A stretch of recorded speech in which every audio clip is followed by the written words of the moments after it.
Las sirenas de las ambulancias cortaron la noche de Montana como una cuchilla. El sheriff Marcus Brennan había atendido muchas llamadas de emergencia en sus 15 años en la fuerza, pero nada lo preparó para lo que encontró en esa camioneta volcada en la autopista 89.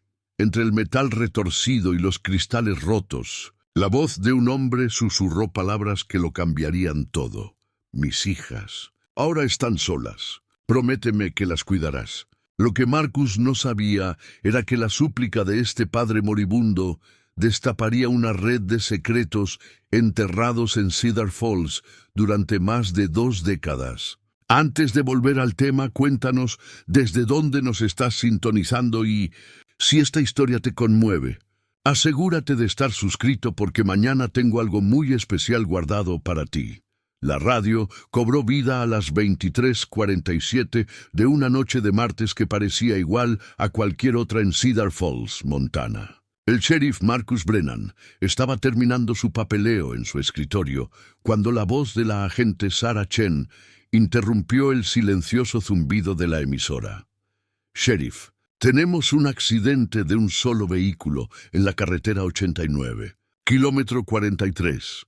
La camioneta dio varias vueltas de campana. El conductor está atrapado y consciente, pero el accidente no pinta bien. Marcus agarró su chaqueta y sus llaves, y su memoria muscular lo guió a través de movimientos que había realizado cientos de veces. Cedar Falls era un pequeño pueblo de apenas 8,000 habitantes, enclavado a la sombra de las montañas rocosas, donde todos sabían lo que hacían los demás. O al menos eso creían. El viaje de 20 minutos hasta el lugar del accidente le dio a Marcus tiempo para reflexionar sobre las circunstancias. La autopista 89 era un tramo recto, bien mantenido y claramente señalizado. Las condiciones meteorológicas eran perfectas, sin lluvia ni hielo, con una visibilidad despejada a kilómetros de distancia. Era necesario un fallo mecánico o un error humano para acabar en la cuneta, y según su experiencia, solía ser esto último. Cuando llegó al lugar, el equipo de emergencias ya estaba trabajando. La camioneta, una Ford F-150 más nueva, yacía de lado como un animal herido. La cabina estaba parcialmente aplastada, pero no completamente aplanada, lo que explicaba cómo el conductor había sobrevivido al impacto inicial. Marcus podía ver a los paramédicos trabajando frenéticamente, con sus linternas creando sombras danzantes sobre los escombros. ¿Qué sabemos?, le preguntó Marcus a Tom Rodríguez, el paramédico jefe que llevaba más de una década trabajando en emergencias en el condado. El conductor se llama David Whitmore y tiene 38 años. Está consciente, pero se está desvaneciendo rápidamente. Presenta hemorragia interna y posibles lesiones en la columna. Necesitamos sacarlo de aquí, pero insiste en llamarte específicamente. Marcus frunció el ceño. El nombre de David Whitmore no le sonaba de inmediato, aunque en un pueblo como Cedar Falls eso no significaba necesariamente nada. La gente entraba y salía, se mantenía aislada, vivía una vida tranquila que rara vez se cruzaba con la policía. Dijo por qué quería verme, algo sobre sus hijas. Está bastante preocupado por eso.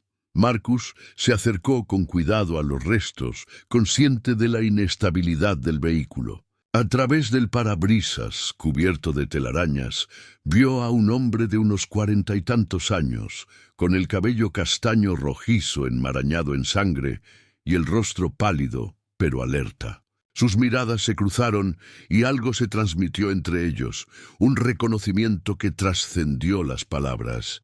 Sheriff Brennan. La voz de David era apenas un susurro, pero tenía una fuerza que hizo que Marcus se acercara más. Estoy aquí. Los paramédicos te sacarán de ahí. Solo agárrate. No. La mano de David se movió levemente y Marcus pudo ver que temblaba. Necesito que me prometas algo. Mis hijas, Emma y Grace, están en casa durmiendo. Todavía no saben nada de esto. Marcus sintió una opresión en el pecho. Ya había dado noticias de accidentes a familias antes y nunca le había resultado tan fácil. ¿Cuántos años tienen? 14 y 11 años. Son buenas chicas, sheriff. Ya han pasado por mucho. La respiración de David se hacía más dificultosa, pero su mirada permanecía fija en Marcus, con una intensidad casi inquietante. Su madre murió hace 3 años, de cáncer. Desde entonces, solo estamos las 3. Los paramédicos se preparaban para sacar a David del vehículo, pero éste agarró la manga de Marcus con una fuerza sorprendente. Prométeme que las cuidarás. No hay nadie más. Mis padres están muertos. Los de ella viven en Florida y apenas saben que las niñas existen. Prométemelo. Había algo en el tono de David que trascendía la súplica desesperada de un padre moribundo. Marcus ya había oído ese tipo de desesperación, pero esto le parecía diferente. Tenía una profundidad, una historia que no podía explicarse con un simple accidente de coche. Te lo prometo, dijo Marcus, sintiéndose completamente sincero. Pero te pondrás bien. Los médicos del Hospital General del Condado son los mejores del estado. David se aflojó un poco, pero sus ojos no se apartaron del rostro de Marcus. Hay cosas sobre mí, sobre nuestra familia, que necesitarás saber. Cosas que debería haberle contado a alguien hace mucho tiempo. Antes de que Marcus pudiera preguntar qué quería decir, el equipo de extracción entró en acción. El proceso de sacar a David de los escombros tomó otros 20 minutos. Tiempo durante el cual Marcus se encontró estudiando la escena del accidente con más cuidado de lo que normalmente lo haría. Las marcas de derrape eran mínimas, lo que sugería que David no había intentado frenar antes de salir de la carretera. La trayectoria del impacto indicaba que circulaba a velocidad de autopista cuando giró bruscamente a la derecha, como si esquivara algo en la carretera o reaccionara a algo dentro del vehículo. Pero no había señales de otro vehículo, ni escombros, ni animales muertos que pudieran haber provocado una maniobra tan repentina. Marcus recorrió el perímetro del lugar del accidente, con la linterna iluminando el asfalto y la hierba. Algo le llamó la atención cerca del lugar donde se detuvo la camioneta. Un celular con la pantalla rota, pero aún funcional. La pantalla de bloqueo mostraba 17 llamadas perdidas, todas del mismo número, todas con fecha y hora de las últimas 2 horas. Tomó nota mental de revisar el contenido del teléfono más tarde, después de asegurarse de que las hijas de David estuvieran bien atendidas. La prioridad inmediata era llegar a la casa de los Whitmore y darles la noticia con delicadeza.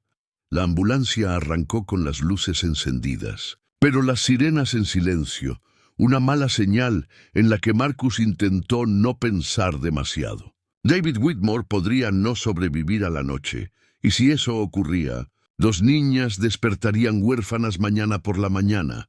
Marcus volvió a subir a su patrulla y llamó por radio al agente Chen. «Sarah, necesito que nos veamos en el 1247 de Elm Street. Vamos a tener que notificar a los familiares más cercanos y hay menores involucrados». «Recibido, sheriff». Tiempo estimado de llegada, 15 minutos. El viaje a la casa de los Whitmore le dio tiempo a Marcus para reflexionar sobre lo que había presenciado en el lugar del accidente. Las palabras de David seguían resonando en su mente. «Hay cosas sobre mí, sobre nuestra familia, que necesitarás saber». ¿Qué clase de secretos podía albergar un hombre en un pueblo como Cedar Falls? Marcus había vivido allí toda su vida, salvo sus 4 años en la universidad estatal y 2 en el ejército. Conocía el ritmo del pueblo, sus rincones ocultos, sus escándalos largamente enterrados. Los Whitmore se habían mudado a Cedar Falls hacía unos 5 años, justo antes del diagnóstico de cáncer de su esposa. Mantenían un perfil bajo. David trabajaba como contador independiente mientras cuidaba de su esposa enferma y sus 2 hijas pequeñas. Pero ahora, conduciendo por las calles tranquilas hacia una casa donde 2 chicas dormían pacíficamente, sin saber que su mundo estaba a punto de hacerse añicos, Marcus no podía deshacerse de la sensación de que se estaba perdiendo algo importante. El número 1247 de Elm Street se encontraba al final de una calle sin salida, una modesta casa de 2 plantas con un jardín bien cuidado y un columpio de neumático colgado de un viejo roble. La luz del porche estaba encendida y Marcus podía ver una cálida luz amarilla brillando desde una ventana del segundo piso. Probablemente la habitación de David, donde se estaba preparando para acostarse. Cuando ocurrió lo que lo había obligado a salir a la noche, Marcus aparcó junto a la acera y esperó a que llegara el agente Chen. Aprovechó para revisar las llamadas perdidas del teléfono de B-130. David. Todas eran del mismo contacto, J. Morrison. El nombre no le decía nada a Marcus, pero la insistencia de las llamadas sugería urgencia, posiblemente incluso desesperación. El coche patrulla de Sarah se detuvo detrás del suyo y juntos subieron las escaleras. Marcus notó que la puerta principal estaba entreabierta, lo que le pareció extraño para un padre que había dejado a sus 2 hijas solas en casa. O David se había ido con tanta prisa que se había olvidado de cerrar la casa, o algo se lo había impedido. Entraron en silencio. Marcus gritó con una voz lo suficientemente fuerte como para despertar a las chicas sin sobresaltarlas por completo. Emma, Grace, soy la Sheriff Brennan. Necesito hablar con ustedes 2. Pasos en la escalera, al principio tímidos, luego más apremiantes. Emma apareció en lo alto de la escalera, una chica alta y delgada, con el cabello rubio rojizo de su padre y una mirada inteligente que parecía mayor de lo que sus 14 años le permitían. ¿Dónde está mi papá?, preguntó de inmediato, y Marcus se dio cuenta de que probablemente estaba despierta. Probablemente preocupada, probablemente estaba escuchando el sonido de la camioneta de su padre en la entrada. ¿Puedes despertar a tu hermana? Necesito hablar con las 2 juntas. Emma palideció pero asintió y desapareció escaleras arriba. Marcus oyó susurros y luego 2 pasos que bajaban. Grace apareció detrás de su hermana, más pequeña y de pelo más oscuro, como debía de ser su madre, con la misma cautela que Marcus había visto en el rostro de David en el lugar del accidente. Preparar y narrar esta historia nos llevó mucho tiempo, así que, si la disfrutan, suscríbanse a nuestro canal. Significa mucho para nosotros. Volvamos a la historia. Se sentaron juntos en el sofá de la sala, con el brazo de Emma sobre los hombros de su hermana menor, protegiéndola. Marcus ya había dado noticias así antes, pero nunca a niños tan pequeños, nunca a niños que ya habían perdido a uno de sus padres. Tu padre ha tenido un accidente, empezó con cautela. Está vivo, y los médicos lo están cuidando bien, pero está muy mal herido. La compostura de Emma se quebró un poco, pero se contuvo. Grace empezó a llorar de inmediato, pero en silencio, como si hubiera aprendido a no hacer demasiado ruido en los momentos difíciles. ¿Va a morir?, preguntó Emma directamente, y Marcus agradeció su falta de pretensiones. No lo sé, respondió con sinceridad. Pero me pidió que me asegurara de que ustedes 2 estuvieran bien. Y eso es lo que voy a hacer. Lo que Marcus no les contó fue la promesa que había hecho. Ni los secretos que David había insinuado, ni las 17 llamadas perdidas de alguien llamado J. Morrison.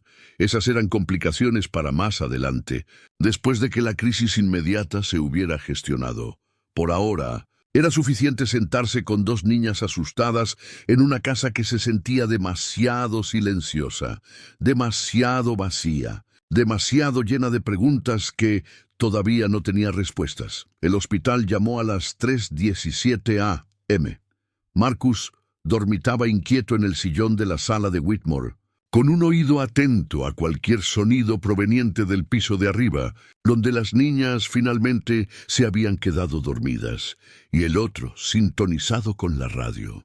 La voz de la doctora Patricia Webb era profesional, pero tenía un matiz que había aprendido a reconocer con los años. Sheriff Brennan. David Whitmore no sobrevivió. La hemorragia interna fue demasiado grave. La hora de la muerte fue a las 3:04 am. Marcus cerró los ojos y sintió el peso de su promesa sobre sus hombros. Arriba 2 niñas estaban a punto de despertar huérfanas, y él era ahora responsable de lo que viniera después. Doctor, ¿dijo algo más antes de morir? ¿Algo en absoluto? Estuvo inconsciente la mayor parte del tiempo, pero justo al final recuperó la lucidez durante unos 30 segundos. Repetía un nombre, Morrison, y dijo algo sobre la cabaña en Glacier Point. Y no pueden averiguarlo de Colorado. Colorado. La palabra le cayó como un jarro de agua fría a Marcus. David había mencionado secretos, pero esta era la primera pista concreta sobre qué podrían implicar. Glacier Point era una zona remota a unos 65 kilómetros al norte de Cedar Falls, accesible solo por caminos forestales y senderos. Si David tenía una cabaña allí, no era algo que todos supieran en el pueblo. Gracias. Dr. Webb, iré más tarde para encargarme del papeleo. Marcus colgó la llamada y se sentó en la oscuridad del salón de los Whitmore antes del amanecer, intentando procesar lo que había descubierto. David Whitmore, el viudo tranquilo, reservado y crío a sus hijas, tenía una conexión con Colorado lo suficientemente importante como para preocuparse por ella en su lecho de muerte. El misterioso J. Morrison había llamado 17 veces, y en algún lugar del desierto había una cabaña que podría contener respuestas. Aún faltaban 2 horas para el amanecer, pero Marcus no podía esperar. Registró en silencio la planta baja de la casa, buscando cualquier cosa que pudiera aportar más información sobre el pasado de David o sus actividades recientes. La cocina no encontró nada inusual. Facturas normales, trabajos escolares de las chicas, listas de la compra. Pero en la pequeña oficina de David, escondida tras un archivador, Marcus encontró algo que le aceleró el pulso. Un sobre Manila, sin sellar, contenía una licencia de conducir de Colorado a nombre de David, pero con una dirección diferente, Denver, fechada hace 8 años. Debajo había un recorte de periódico del Denver Post, amarillento por el paso del tiempo. El titular decía: testigo clave en juicio por crimen organizado desaparece. El artículo, fechado hace 6 años, presentaba una fotografía granulada de un hombre con un parecido sorprendente a David Whitmore, aunque el pie de foto lo identificaba como Michael Santos, testigo clave en la acusación del presunto jefe criminal Vincent Torrino. Marcus se sentó pesadamente en la silla del escritorio de David. Las piezas comenzaban a formar una imagen que no le gustaba. David Whitmore no era David Whitmore en absoluto. Era Michael Santos, un hombre que había desaparecido de Denver hacía 6 años, mientras tenía previsto testificar en un importante caso de crimen organizado. Eso explicaría la mudanza a Cedar Falls, la cautelosa privacidad, la falta de conexiones familiares. Pero también planteó preguntas mucho más peligrosas. Si David era Michael Santos y si la organización de Vincent Torrino finalmente lo había localizado, entonces el accidente de coche podría no haber sido un accidente en absoluto. Y Emma y Grace no eran solo huérfanas, eran las hijas de un hombre que había traicionado a gente muy peligrosa. La radio de Marcus crepitó. La voz del agente Chen sonó tensa. «Sheriff, tenemos un problema en el hospital del condado. 2 hombres trajeados hacen preguntas sobre David Whitmore. Dicen ser agentes federales, pero algo no cuadra.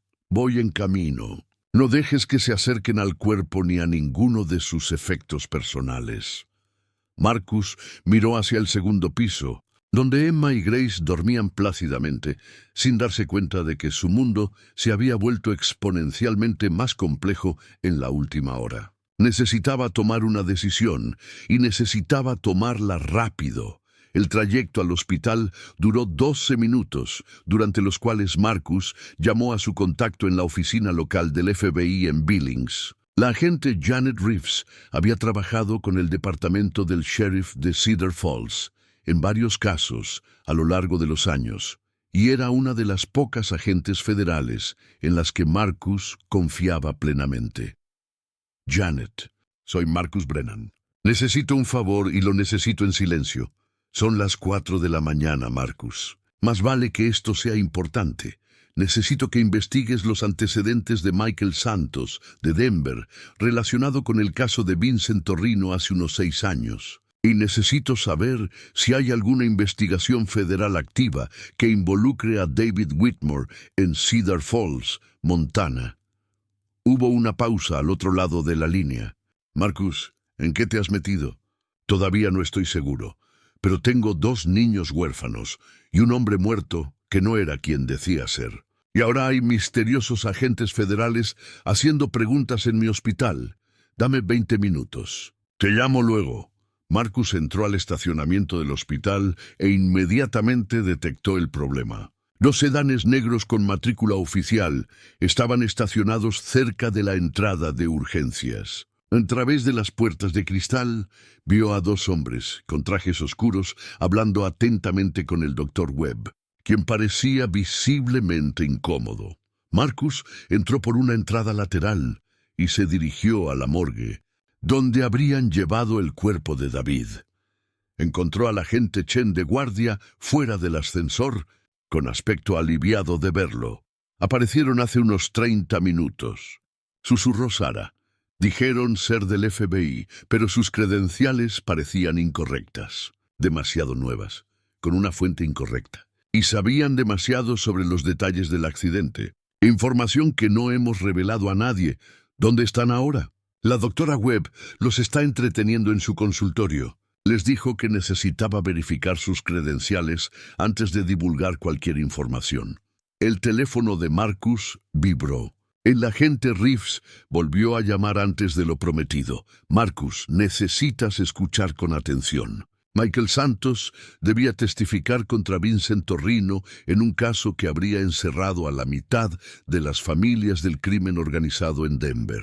Desapareció la noche anterior a su testimonio y todos asumieron que el agente de Torrino lo había asesinado. El caso se desmoronó sin su testimonio y Torrino salió libre. ¿Y David Whitmore? No existe en ninguna base de datos federal. No tiene historial de seguridad social antes de hace 5 años. Ni registros laborales, ni historial crediticio. Alguien le creó una identidad falsa muy buena, pero no fuimos nosotros. El servicio de alguaciles no tiene constancia de la reubicación de Michael Santos.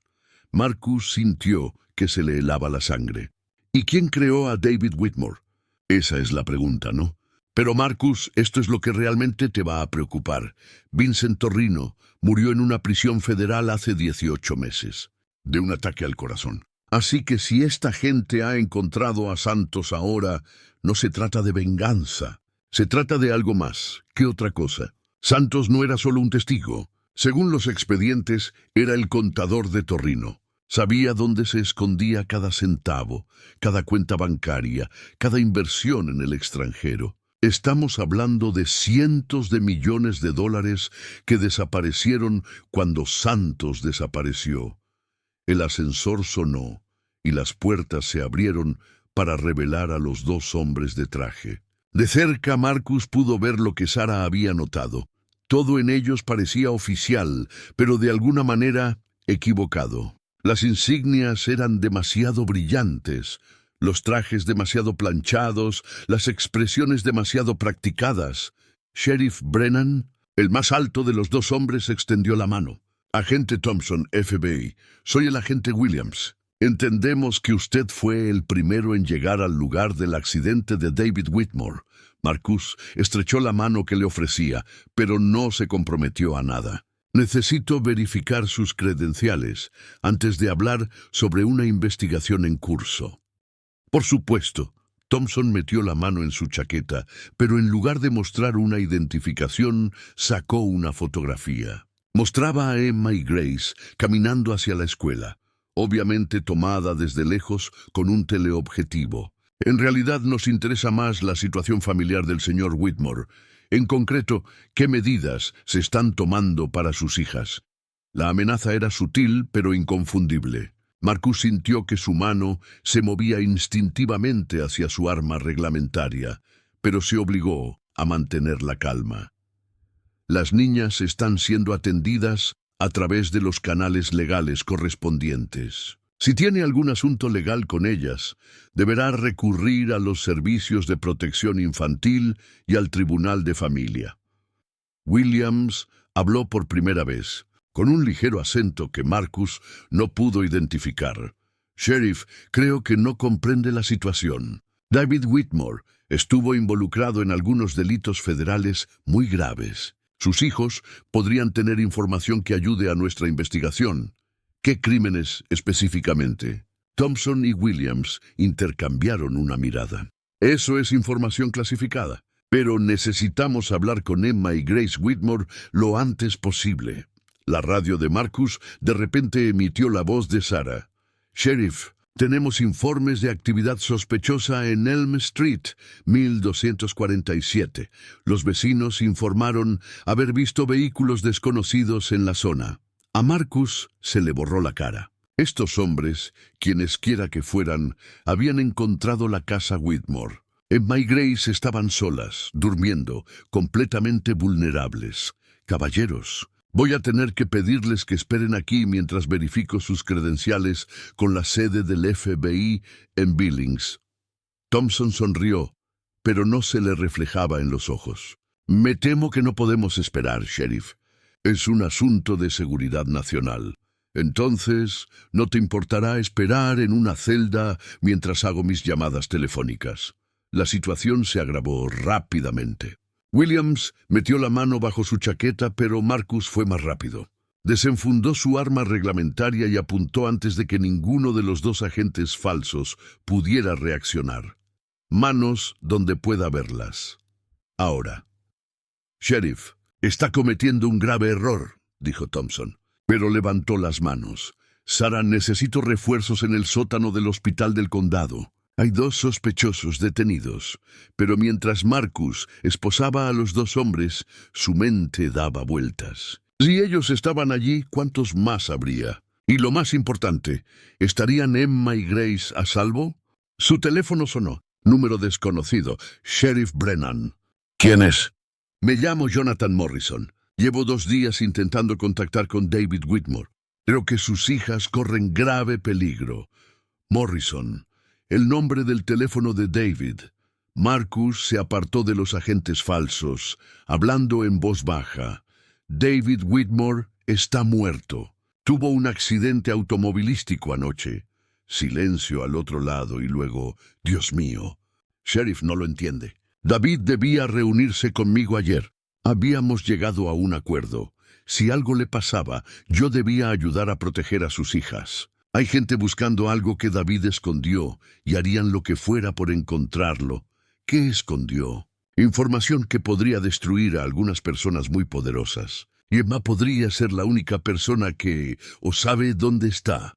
Marcus dejó a los falsos agentes federales esposados en el sótano del hospital con el agente Chen de guardia y corrió hacia Elm Street con Jonathan Morrison todavía al teléfono. El viaje de 20 minutos nunca se había sentido tan largo. «Háblame, Morrison. ¿Qué ocultó David exactamente y por qué Emma lo sabría?» «David Santos». Ese era su verdadero nombre. No era solo el contador de Vincent Torrino. Fue el artífice de una operación de lavado de dinero que movió más de $400 millones a través de empresas fantasma en 12 países. Cuando decidió testificar, hizo copias de todo como garantía. Marcus dio un giro brusco y las llantas de su patrulla chirriaron contra el asfalto. ¿Seguro contra qué? Exactamente lo que está sucediendo ahora. David sabía que incluso si Torrino iba a prisión, el dinero seguiría disponible y la gente seguiría buscándolo. Así que ocultó copias digitales de todos los registros financieros, números de cuenta y contraseñas. Todo lo necesario para acceder a esas cuentas en el extranjero. Y Emma sabe dónde está escondida esta información.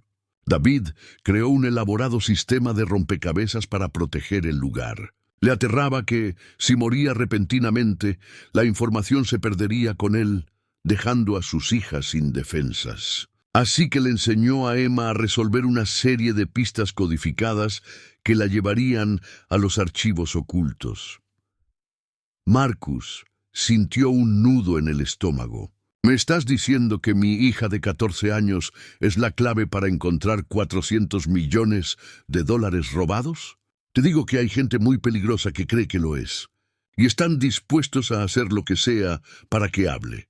Marcus llegó al barrio de Whitmore e inmediatamente vio el problema. 3 camionetas negras estaban estacionadas a lo largo de la calle, sin que se vieran sus ocupantes. La casa en el 1247 de Elm Street estaba oscura y silenciosa, pero algo raro se sentía en ese silencio.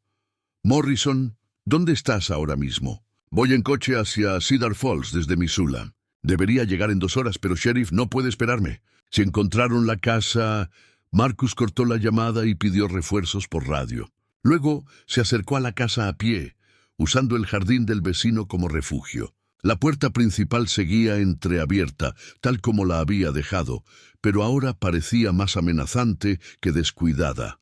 Entró por la puerta trasera, recorriendo en silencio la cocina y la sala. Todo parecía normal hasta que llegó a la escalera. Allí, en el tercer escalón, había una pequeña mancha de sangre. Marcus sacó su arma y empezó a subir las escaleras. Cada crujido de la vieja madera sonaba como un disparo en el silencio. La habitación de Emma estaba al final del pasillo, la de Grace al lado. Ambas puertas estaban cerradas y no era así como las había dejado. Primero intentó abrir la puerta de Emma. La habitación estaba vacía, la cama sin hacer y la ventana abierta. Pero había claras señales de forcejeo. Una silla volcada, libros desparramados y una lámpara tirada al suelo. La habitación de Grace también estaba vacía, pero no mostraba señales de perturbación. Era como si simplemente hubiera desaparecido mientras Emma se defendía. La radio de Marcus resonó con la voz de Sarah. «Sheriff, los agentes federales que dejó conmigo no hablan, pero les tomé las huellas. Las huellas corresponden a 2 hombres que murieron en un accidente de coche en Phoenix hace 3 años. Identidades robadas. ¿Cuánto tardarán en llegar los refuerzos? 10 minutos. Pero Marcus, hay algo más. Encontramos a los verdaderos agentes del FBI que debían investigar este caso. Están en un motel a las afueras de Billings, drogados pero vivos. Alguien interceptó su misión y los reemplazó. Marcus registró las habitaciones de las chicas con más detenimiento, buscando alguna pista sobre a dónde las habían llevado. En el armario de Emma, detrás de una hilera de ropa colgada, encontró algo que le aceleró el pulso. Una pequeña libreta, llena de lo que parecían números y letras al azar, pero organizada de una forma que sugería un código. Su teléfono sonó. De nuevo un número desconocido, pero esta vez no era Morrison. Sheriff Brennan. La voz era tranquila, profesional, con un dejo de amenaza. ¿Dónde están las chicas? A salvo por ahora. Me llamo Vincent Carrera. Represento ciertos intereses comerciales que tuvieron tratos con Michael Santos. Necesitamos recuperar una propiedad que nos pertenece.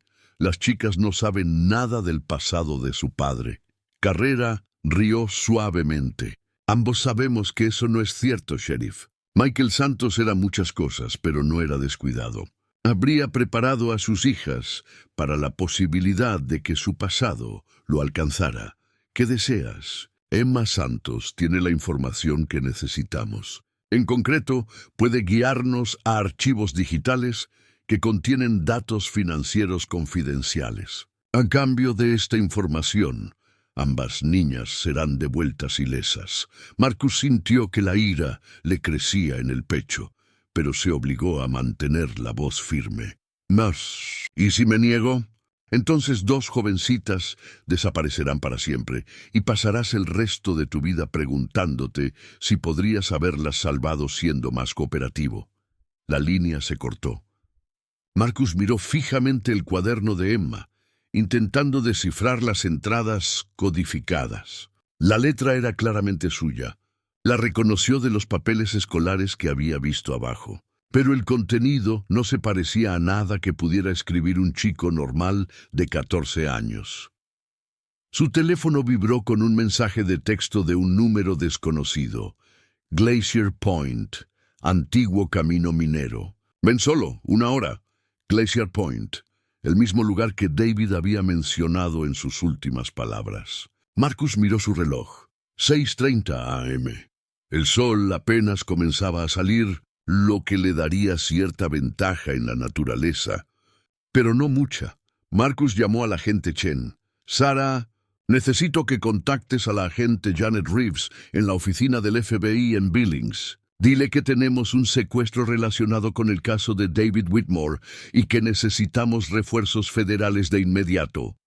Marcus, no puedes subir ahí solo. No tengo opción. Esta gente tiene a Emma y a Grace y no van a esperar a que se les aplique el procedimiento adecuado. Marcus salió de casa y condujo hacia Glacier Point pensando en las posibilidades. El viejo camino minero estaba a 30 minutos en coche, seguido de una caminata de 20 minutos a través de un denso bosque. Estaba lo suficientemente aislado como para que no se oyeran disparos, y lo suficientemente remoto como para que nunca se encontraran cuerpos. Pero mientras conducía, Marcus empezó a encajar las piezas del rompecabezas de David que Morrison había mencionado. El cuaderno que había encontrado en la habitación de Emma no era para nada aleatorio. Los números correspondían a coordenadas, y las letras eran abreviaturas de puntos de referencia geográficos en los alrededores de Cedar Falls. Más importante aún, Marcus se dio cuenta de que David había estado preparando a Emma durante años, no solo enseñándole un código, sino entrenándola para pensar como alguien que entendía el valor de la información y el costo de guardar secretos. A los 25 minutos de viaje, su teléfono volvió a sonar. Esta vez era una voz que no esperaba oír. «¿Sheriff? Soy Emma». Marcus casi se sale de la carretera. «Emma, ¿estás herida? ¿Dónde estás?» «Estoy bien, pero Grace tiene miedo. Estamos en una especie de cabaña y hay 4 hombres. Me preguntan constantemente sobre el trabajo de papá, pero les he dicho que no sé nada. Emma, escúchame con atención. ¿Estás herida? ¿Grace está herida?» «No, pero uno de los hombres me golpeó cuando no respondí a sus preguntas». «Sheriff, no nos van a dejar ir, ¿verdad?» Marcus sintió que su corazón se rompía un poco ante la madurez en su voz, la comprensión de que su situación era mucho más grave de lo que la mayoría de los adultos podían manejar. «Voy a buscarlos a ambos. Pero Emma, necesito que me digas algo. Tu padre dejó algo oculto, y estos hombres creen que sabes dónde está. De verdad». Hubo una pausa, luego la voz de Emma, ahora más baja. «Me enseñó un juego. Lo llamaba Búsqueda del Tesoro. Pensé que era solo algo divertido que hacíamos juntos después de que mamá muriera. Pero en realidad no era un juego, ¿verdad?» «No, cariño, no creo que lo fuera. El tesoro no está enterrado. Es información guardada en una computadora. Y sé cómo encontrarlo». Marcus oyó voces de fondo, luego la voz de Emma, ahora más urgente. «Ya vuelven. Sheriff, si me pasa algo, la primera pista está en nuestra cocina, en la caja de recetas de mamá. Busque las galletas con chispas de chocolate». La línea se cortó. Marcus pisó el acelerador con más fuerza, impulsando su patrulla por la sinuosa carretera de montaña hacia una confrontación incierta. Tras él, el sol salía sobre Cedar Falls, tiñendo el cielo de tonos naranjas y rosados. Habría sido hermoso en otras circunstancias. Su radio crepitó con la voz de Sarah. «Sheriff, el agente Reeves está reuniendo un equipo táctico, pero tardarán al menos 2 horas. ¿Y Marcus?» «Jonathan Morrison acaba de llegar a la estación. Dice que tiene información sobre la cabaña en Glacier Point que podría ser útil. Ponlo en la radio». Una voz nueva, más vieja, grave. «Sheriff, soy Morrison. Construí esa cabaña hace 15 años cuando trabajaba en la construcción de la zona. La conozco al dedillo. Hay 2 entradas y una salida, a menos que sepa del viejo túnel minero que conecta con la ladera detrás de la estructura. ¿Cómo encuentro este túnel?» Está oculto por un antiguo desprendimiento de rocas a unos 200 metros al este de la cabaña. Pero, sheriff, necesita saber algo más. No solo era el contacto de David, era su contacto. Marcus sintió que otra pieza del rompecabezas encajaba. Eres un agente federal de la ley. Era un agente retirado de la DEA. David Santos me contactó hace 3 años cuando su esposa estaba muriendo. Quería llegar a un acuerdo, cooperación total a cambio de protección para sus hijas. Estábamos construyendo un caso que habría desmantelado no solo la organización de Torrino, sino también a otras 3 familias criminales que utilizaban la misma red de lavado de dinero. ¿Qué pasó con ese caso? Política, recortes presupuestarios, disputas jurisdiccionales. El caso quedó sepultado en la burocracia y David quedó al margen. Desde entonces he intentado protegerlo extraoficialmente. Marcus llegó al desvío del camino minero, una pista apenas visible que se perdía en un denso pinar. Morrison Boy, si no tienes noticias mías en 2 horas, cuéntale todo al agente Reeves. Sheriff, espere. Emma necesita saber algo más. La información que su padre ocultó no se trata solo de dinero robado. Se trata de asesinatos, tráfico de drogas, trata de personas. Delitos que siguen ocurriendo. Si esos archivos se hacen públicos, podrían salvar cientos de vidas. Marcus apagó el motor y comenzó la caminata hacia la cabaña, sabiendo que en algún lugar más adelante 2 chicas asustadas estaban esperando que alguien las salvara y que él podría ser su única esperanza. El peso de la solicitud moribunda de David Whitmore, el huésped, nunca se había sentido más pesado. Marcus encontró el túnel minero oculto exactamente donde Morrison lo había descrito. Oculto tras lo que parecía ser un desprendimiento natural de rocas. La entrada era estrecha, apenas lo suficientemente ancha como para que un hombre pasara, y completamente oscura más allá de los primeros metros. Usó la linterna de su teléfono para navegar por el estrecho pasaje, que ascendía por la ladera durante unos 50 metros, antes de desembocar en una cámara más grande. El túnel había sido excavado durante la fiebre del oro de la década de 1920, y las paredes aún conservaban las marcas de picos y dinamita. Y lo que es más importante, conectaba con el sótano de la cabaña a través de lo que había sido un conducto de ventilación. Marcus podía oír voces por encima de él, apagadas pero nítidas. La niña sabe más de lo que nos dice. La voz tenía un ligero acento bostoniano. Su padre fue demasiado listo como para dejar a sus hijas completamente a oscuras. Quizás estemos haciendo las preguntas equivocadas. Una segunda voz, más joven, más impaciente.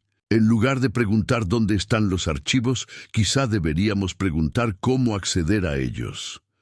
Marcus se acercó sigilosamente a la rejilla de ventilación y miró a través de las rejillas. Pudo ver lo que había sido la sala principal de la cabaña. Emma estaba sentada atada a una silla cerca de la chimenea de piedra, con rostro desafiante a pesar de un moretón violáceo en la mejilla izquierda. Grace estaba acurrucada en un viejo sofá, también atada, pero parecía ilesa. 4 hombres estaban dispersos por la habitación, todos armados, todos profesionales. Vincent Carrera era fácil de identificar. Cincuentón, cabello canoso, traje caro que desentonaba en la cabaña rústica.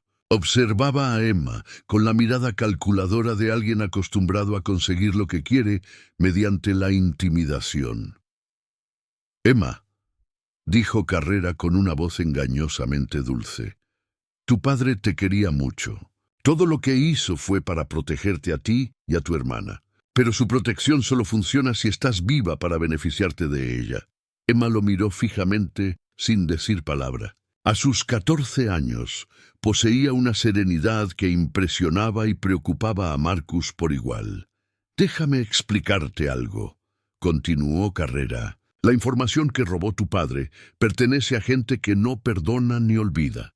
Han sido muy pacientes, pero la paciencia tiene límites. Si nos ayudas a recuperar lo que es nuestro, tú y Grace podrán desaparecer». Nuevos nombres, nuevas vidas lejos de todo esto, y si no lo hago... La voz de Emma era firme. Entonces ambos desaparecerán de todos modos, pero no de la forma que preferirían. Uno de los hombres de carrera se acercó a la chimenea y comenzó a examinar las piedras. «Jefe, hay algo tallado en esta roca. Parecen coordenadas». Marcus se dio cuenta de que David había sido aún más astuto de lo que nadie sospechaba. La cabaña misma era parte del rompecabezas, con pistas ocultas en su propia estructura. Pero Emma necesitaría ser libre para resolverlas. Su radio vibró con un mensaje de texto de Morrison. Equipo táctico del FBI en 45 minutos. Apoyo local en 20 minutos. ¿Puedes esperar? Marcus miró el rostro de Emma, vio el miedo que se esforzaba por ocultar y supo que no podía esperar. Escribió: «Chicas en peligro inminente. Entrando ahora. Dile a los refuerzos que se acerquen por la carretera principal en exactamente 30 minutos». El conducto de ventilación era más ancho que el túnel, y Marcus logró bajar al sótano de la cabaña sin hacer ruido. El espacio estaba lleno de viejos equipos de minería y soportes de madera podridos, pero también contenía algo más moderno, un pequeño generador y lo que parecía ser un servidor informático, aún con vida electrónica. David Santos había estado muy ocupado durante sus años en Cedar Falls. Este no era solo un escondite, era un centro de mando. Marcus examinó el servidor con más atención y encontró una nota manuscrita pegada a un lado. «Emma, si estás leyendo esto, probablemente me haya ido. La contraseña es la canción favorita de tu madre y el cumpleaños de Grace. Los archivos están encriptados, pero conoces la clave. Recuerda nuestras búsquedas del tesoro. Recuerda que algunos tesoros son más valiosos que el oro. Con cariño, papá». Por encima de él, las voces continuaban. Carrera se impacientaba. «Traigan a la joven aquí», ordenó. A veces, la motivación requiere un enfoque más directo. Marcus oyó a Grace gemir mientras la desataba del sofá. Eso fue suficiente. No podía esperar a que llegaran refuerzos. Las escaleras del sótano crujieron al subirlas, pero el sonido quedó enmascarado por el llanto de Grace y las protestas furiosas de Emma. Marcus se colocó detrás de la puerta en lo alto de las escaleras y respiró hondo. «Departamento del sheriff de Cedar Falls. Liberen a los rehenes y salgan con las manos a la vista». La respuesta fue inmediata y violenta. Disparos estallaron desde múltiples direcciones, astillando la puerta de madera y haciendo que Marcus se lanzara escaleras abajo. Pero el caos creó justo la oportunidad que esperaba. Emma, haciendo gala de la rapidez mental que su padre le había inculcado, rodó su silla hacia la chimenea y usó la piedra del hogar para romper las bridas que le sujetaban las muñecas. Grace, liberada del agarre de su captor cuando éste sacó su arma, se escabulló tras una mesa volcada. «¡Emma, el sótano!», gritó Marcus. «Hay una salida». La voz de Carrera atravesó los disparos. «Maten al sheriff, pero tomen vivas a las niñas». Emma logró liberarse los tobillos y corrió hacia la puerta del sótano, pero uno de los hombres de Carrera la interceptó. Marcus salió de la escalera y disparó 2 veces, derribando al hombre antes de que pudiera hacerle daño a Emma, pero la acción dejó a Marcus expuesto, y Carrera le disparó en el hombro izquierdo, haciéndolo girar y estrellándose contra la chimenea de piedra. La sangre se extendió por la camisa de Marcus mientras luchaba por mantener el control de su arma reglamentaria. Emma se acercó a él y presionó sus pequeñas manos contra la herida. «Sheriff, está herido». «Estoy bien. Busca a tu hermana y ve al sótano. Hay un túnel que lleva afuera». Pero Grace estaba inmovilizada tras la mesa volcada, y 2 hombres de Carrera avanzaban hacia ella. Emma miró a Marcus, luego a su hermana, y tomó una decisión que habría enorgullecido a su padre. «¡Señor Carrera!», gritó saliendo al descubierto. «Le diré todo lo que quiera saber, pero primero tiene que dejar que Grace y el sheriff se vayan». Carrera bajó un poco el arma. «Te escucho. Mi padre me enseñó a acceder a los archivos, pero no es sencillo. Requiere una secuencia específica de contraseñas y claves de cifrado, y si te equivocas, todo el sistema se borra. Marcus observó a Emma negociar con una crueldad que le recordó dolorosamente a su padre. Estaba ganando tiempo, pero también jugando un juego peligroso con personas que no tenían intención de cumplir ningún trato. El servidor está en el sótano, continuó Emma, pero necesito tener las dos manos libres y sentirme segura. Si Grace resulta herida o si el sheriff muere, no cooperaré. Carrera la observó un buen rato y luego asintió a sus hombres. Aseguren el perímetro. Que nadie más entre y salga hasta que tengamos lo que buscamos. Emma ayudó a Marcus a ponerse de pie y se dirigieron al sótano, con Grace pisándole los talones. Carrera y uno de sus hombres los seguían, con las armas desenvainadas, pero sin representar una amenaza inmediata. En el sótano, Emma se acercó al camarero con una seguridad que sugería que ya había estado allí antes. Marcus se dio cuenta de que David había traído a sus hijas a esta cabaña durante sus viajes de búsqueda de tesoros, familiarizándolas con el lugar y el equipo sin que comprendieran del todo su propósito. Los dedos de Emma se movían por el teclado con una velocidad sorprendente. La primera contraseña es Puente sobre aguas turbulentas. Era la canción favorita de mamá. Además, el cumpleaños de Grace es el 15/04/2014. El servidor aceptó la contraseña y apareció una nueva pantalla. Pero en lugar de revelar los archivos ocultos, mostró un mensaje. Bienvenida, Emma. Si accedes a este sistema, significa que ya no puedo protegerte. Lo que suceda a continuación es tu decisión. Los archivos que buscas son reales y valiosos, pero también peligrosos. Elige con cuidado. En la pantalla aparecieron 3 opciones. Liberar todos los archivos a la base de datos del FBI y transferir archivos a una ubicación externa, destruir todos los archivos de forma permanente. La mano de Emma se cernía sobre el teclado. Marcus veía a Carrera tenso detrás de ellos, dispuesto a usar la violencia si era necesario para conseguir lo que quería. Emma, susurró Marcus, tu padre confió en ti para tomar esta decisión. ¿Qué crees que querría que hicieras? Emma miró a su hermana, luego a Marcus, luego a la pantalla de la computadora. Su dedo se dirigió al teclado justo cuando el sonido de helicópteros acercándose llenó el aire afuera. Equipo táctico del FBI. Resonó una voz por un megáfono. La cabaña está rodeada. Liberen a los rehenes y ríndanse de inmediato. Carrera agarró a Grace y le puso la pistola en la cabeza. Emma, si no le pasas esos archivos a mi gente ahora mismo, tu hermana morirá. Pero Emma ya había tomado su decisión. Su dedo presionó una tecla y la pantalla mostró archivos subiéndose a la base de datos del FBI. Transferencia completada en 30 segundos. La cara de Carrera palideció de rabia. ¡Estúpida! ¿Tienes idea de lo que acabas de hacer? Emma lo miró directamente a los ojos. He terminado lo que mi padre empezó. El sótano se llenó repentinamente de humo cuando los oficiales tácticos lanzaron granadas aturdidoras por el sistema de ventilación. En el caos que siguió, Marcus derribó a Carrera mientras Emma tiraba de Grace hacia el túnel minero. Cuando el humo se disipó y el equipo táctico aseguró la escena, encontraron a Marcus sangrando pero vivo, a 2 niñas a salvo en el túnel minero y a Vincent Carrera bajo custodia junto con sus asociados sobrevivientes. Pero la verdadera victoria residía en los archivos informáticos que ya estaban siendo analizados por agentes federales en Denver, Chicago y Miami. David Santos había mantenido registros meticulosos de una organización criminal que se extendía por todo el país, y su hija se había asegurado de que esos registros finalmente salieran a la luz.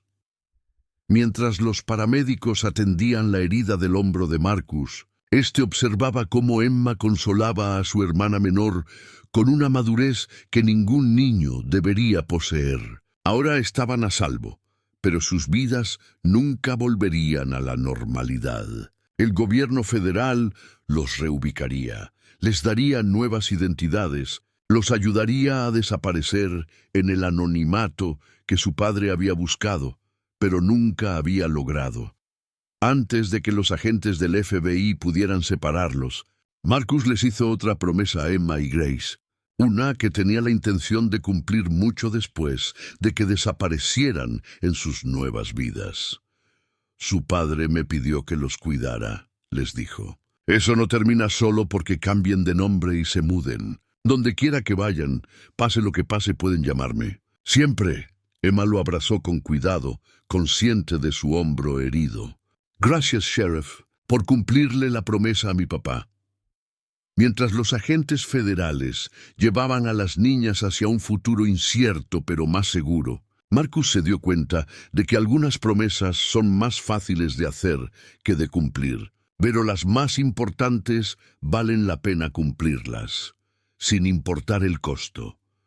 6 meses después de los sucesos de Glacier Point, el sheriff Marcus Brennan se encontraba en su oficina, revisando los informes federales finales sobre lo que se conoció como los Archivos Santos. Los documentos esparcidos sobre su escritorio presentaban un panorama de corrupción que había conmocionado incluso a los investigadores federales más experimentados. La decisión de Emma de publicar los registros de su padre había desencadenado el mayor operativo contra el crimen organizado en décadas. 47 arrestos en 8 estados. 3 jueces federales bajo investigación. 2 senadores enfrentan cargos penales. Una red de empresas fantasma que abarcaba 14 países se disolvió de la noche a la mañana. Los archivos revelaron todo lo que David Santos había prometido y mucho más.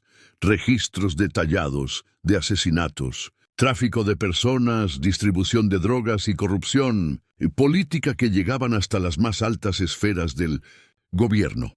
Pero el costo había sido devastador para la familia. Santos Marcus recogió una postal que había llegado el día anterior, sin remitente, solo una foto de un faro en lo que parecía la costa de Maine. En el reverso, con la letra cuidadosa de Emma, Grace empezó el instituto esta semana. Está en el equipo de debate. Estoy pensando en estudiar justicia penal en la universidad. Gracias por todo. Peggy.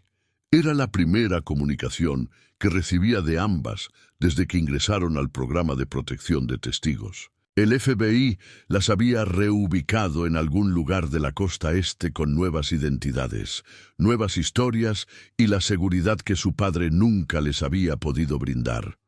La agente Sarah Chen tocó el marco de su puerta. Marcus, hay alguien aquí que quiere verte. Dice que se llama Jonathan Morrison. Morrison entró a la oficina con un aspecto más viejo que hacía 6 meses. La tensión de testificar en múltiples juicios federales le había pasado factura, pero había una satisfacción en sus ojos que no había estado antes. ¿Cómo está, sheriff? Marcus señaló una silla. Mejor de lo que esperaba. El hombro sanó bien y las pesadillas casi han desaparecido. ¿Y tú? Los juicios finalmente están llegando a su fin. La última condena se dictó ayer. Vincent Carrera recibió cadena perpetua sin libertad condicional. Toda su organización está acabada. Morrison sacó una gruesa carpeta manila y la puso sobre el escritorio de Marcus. Pensé que querrías ver esto. Es el informe final de bajas de la investigación de Santos, Marcus. Abrió la carpeta y se encontró mirando fotografías y resúmenes de casos de víctimas que se habían salvado, gracias a la información que Emma había revelado. Una red de tráfico de personas en Miami que tenía secuestradas a 37 mujeres y niños. Un canal de tráfico de drogas que había estado contaminando comunidades desde Denver hasta Detroit.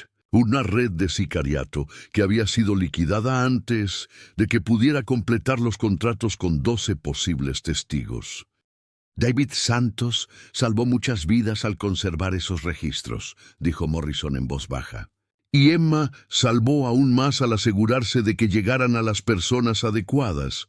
¿Hay alguna novedad sobre cómo se están adaptando las chicas?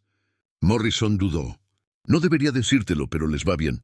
Emma está sobresaliendo en su nueva escuela y Grace ha hecho amigos. Extrañan su antigua vida, pero entienden por qué tuvo que terminar. ¿Saben de todo esto? Marcus señaló los informes federales. Parte de ello. Emma pidió que la informaran sobre los procesos judiciales resultantes de los archivos. Quería saber si la muerte de su padre significaba algo. Marcus cerró la carpeta, intentando procesar el alcance de lo que se había logrado. Morrison, hay algo que me he estado preguntando. ¿El accidente de coche de David fue realmente un accidente? La expresión de Morrison se ensombreció. La investigación del FBI concluyó que a David lo estaban siguiendo esa noche. Se dio cuenta e intentó despistarlos en la autopista 89. El choque fue un accidente, pero lo causó al intentar escapar de la vigilancia. Entonces, si no hubiera muerto en ese accidente, la gente de carrera lo habría capturado eventualmente y lo habrían torturado hasta que revelara la ubicación de los archivos. La muerte de David probablemente salvó la vida de sus hijas, aunque las puso en peligro inmediato. Marcus sintió un peso familiar en el pecho. Sabía que iba a morir esa noche. Creo que sí. Por eso te hizo prometer que cuidarías a las niñas. Sabía que eras la única persona en Cedar Falls a quien podía confiar esa responsabilidad. La conversación fue interrumpida por la radio de Marcus. La voz del agente Chen se escuchó entrecortada. «Sheriff, tenemos un problema en la preparatoria Cedar Falls. Posible intruso armado». Marcus se levantó de su silla antes de que Sarah terminara de hablar, pensando de inmediato en los peores escenarios. En los meses posteriores al caso Santos, Cedar Falls había experimentado un aumento repentino de la atención mediática y el escrutinio federal. La ciudad había vuelto en gran medida a la normalidad, pero aún había recordatorios ocasionales de que su tranquila comunidad se había visto afectada por la delincuencia a nivel nacional. El viaje a la preparatoria duró 8 minutos, durante los cuales Marcus se coordinó con la administración escolar y confirmó que todos los estudiantes y el personal estaban en puestos de confinamiento. Al llegar, se encontró con que la situación no era la esperada.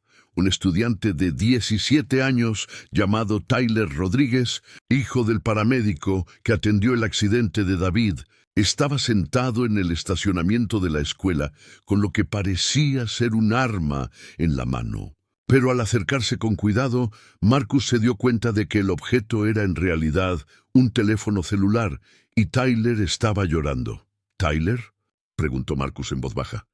«¿Qué pasa, hijo?» «Sheriff Brennan, encontré algo que creo que necesita ver». Tyler levantó el teléfono y Marcus pudo ver un video reproduciéndose en la pantalla. La grabación era granulada, obviamente grabada desde lejos, pero mostraba claramente los momentos previos al accidente de coche de David Santos 6 meses antes. «¿De dónde sacaste esto?» «Estaba en Lookout Point esa noche con mi novia. Oímos el estruendo y vimos las luces de emergencia, así que empecé a grabar. Me olvidé del video hasta ayer cuando estaba limpiando mi teléfono». Marcus tomó el dispositivo y observó la grabación con más atención. El video mostraba la camioneta de David acercándose a la curva de la autopista 89 a velocidad normal. Pero justo antes del accidente apareció otro vehículo, un sedán oscuro que seguía de cerca a la camioneta de David. El sedán aceleró repentinamente e hizo contacto con el parachoques trasero de David, lo que provocó que el camión se desviara de la carretera y comenzara la serie de vuelcos que finalmente mataron a David Santos. Marcus sintió que se le helaba la sangre. «Tyler, ¿le has enseñado esto a alguien más?» «No, señor. Se lo traje directamente. Hiciste lo correcto. Pero necesito que entiendas algo. Este video es prueba en un caso federal. No puedes hablar de ello con nadie, ni siquiera con tus padres, hasta que el FBI decida cómo manejarlo».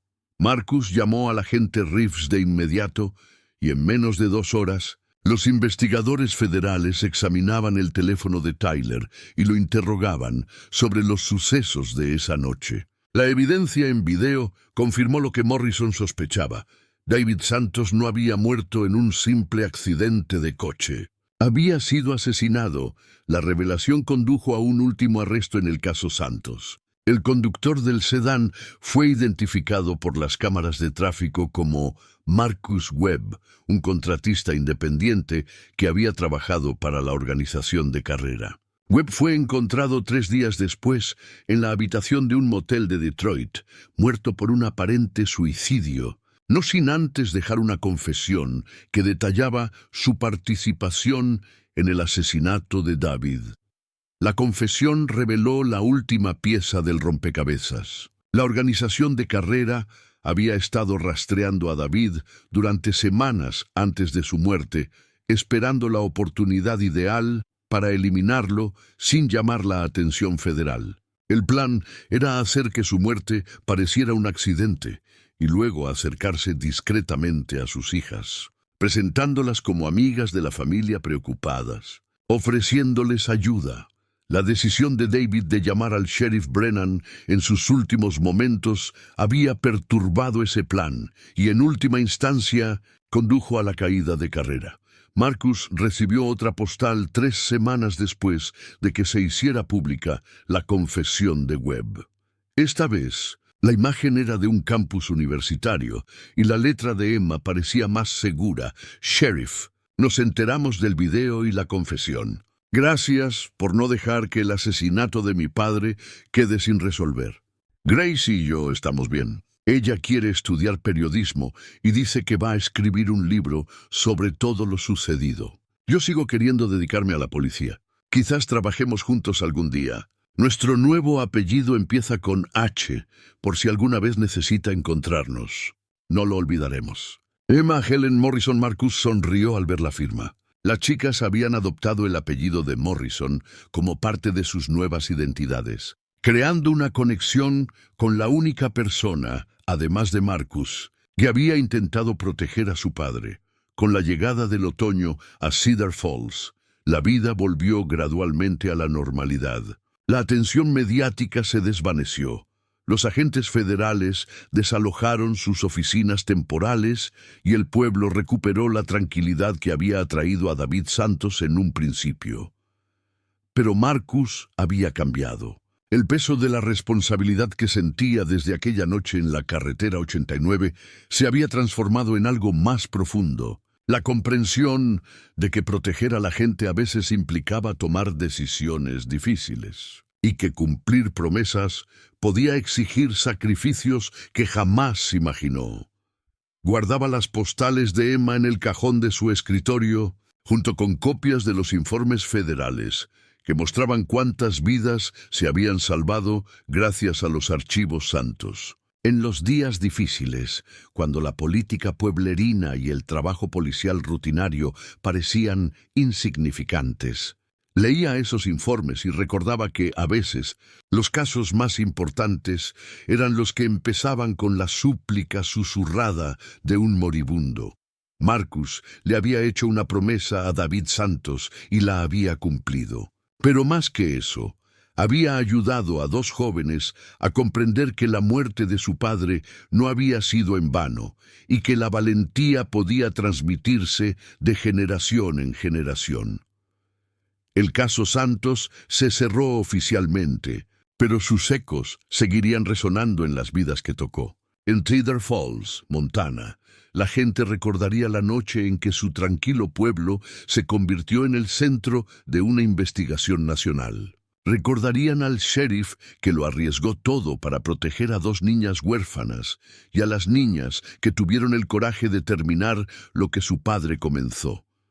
Y en algún lugar de la costa este, 2 mujeres jóvenes con nuevos nombres y nuevas vidas continuarían con el legado de un hombre que las había amado lo suficiente como para morir protegiéndolas, y el recuerdo de un sheriff de un pequeño pueblo que las había amado lo suficiente como para cumplir su promesa. Marcus Brennan regresó a sus papeles, pero el peso de las últimas palabras de David Santos permanecería siempre con él. Prométeme que los cuidarás. Marcus había aprendido que algunas promesas están destinadas a durar toda la vida. Marcus cerró el expediente de Santos por última vez y lo guardó bajo llave en el cajón de su escritorio. Afuera, el sol se ponía sobre las montañas de Montana, tiñendo el cielo de tonos dorados y carmesí. Había sido un día como cualquier otro en Cedar Falls, y eso, reflexionó Marcus, era exactamente como era. Debería ser. 5 años después de que los archivos Santos sacudieran los cimientos del crimen organizado en todo Estados Unidos, el sheriff Marcus Brennan se encontraba frente a la Academia del FBI en Quantico, Virginia, viendo una ceremonia de graduación a la que nunca esperó asistir. Entre los nuevos agentes que recibieron sus placas se encontraba una joven de cabello castaño, rojizo y mirada decidida, que apenas se parecía a la niña de 14 años, a la que una vez prometió proteger. Emma Helen Morrison, el nombre que adoptó legalmente tras ingresar al programa de protección de testigos, acababa de convertirse en la graduada más joven de su clase.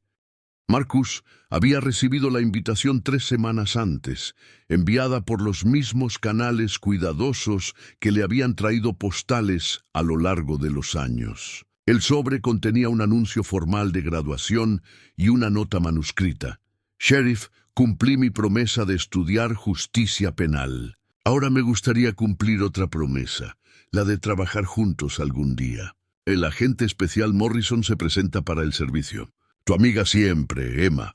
La ceremonia concluyó con la tradicional entrega de credenciales, y Marcus observó con orgullo cómo Emma se acercaba para recibir su placa y arma. Se había convertido en la persona que su padre hubiera deseado, inteligente, con principios y sin miedo a luchar por la justicia. Después de la ceremonia, Emma encontró a Marcus entre la multitud de familiares y amigos. Era más alta, más segura de sí misma, pero su sonrisa aún evocaba a la niña asustada que él había consolado en aquella oscura sala de estar hacía tantos años. «Sheriff Brennan», dijo con formalidad, y luego esbozó una sonrisa.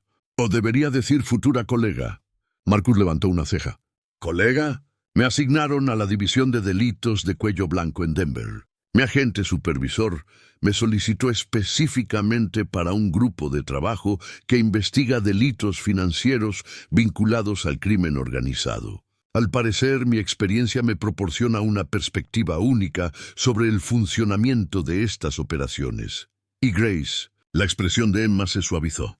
Se graduó summa cum laude de la Escuela de Periodismo de Columbia el mes pasado. Ya ha escrito 3 artículos de investigación para el Washington Post sobre la corrupción en la contratación federal. Resulta que haber crecido rodeada de secretos le dio un talento especial para destaparlos. Caminaron juntos hacia el estacionamiento, recuperando la distancia que habían mantenido durante 5 años. Emma había prosperado en su nueva vida, pero Marcus podía ver que las experiencias de su infancia la habían convertido en alguien que comprendía el peso de la responsabilidad. «Tengo algo que decirte», dijo Emma al llegar al coche de alquiler de Marcus. «El FBI ha estado rastreando actividad inusual últimamente. Transacciones financieras que coinciden con los patrones de los archivos Santos originales. Creemos que alguien podría estar intentando reconstruir la red que mi padre ayudó a destruir». Marcus sintió un escalofrío familiar. ¿Alguien de la antigua organización? Eso es lo que intentamos determinar. Las transacciones son sofisticadas. Se utilizan nuevas empresas fantasma y plataformas de intercambio de criptomonedas que no existían cuando mi padre documentaba las operaciones de carrera. Pero la estructura subyacente es idéntica.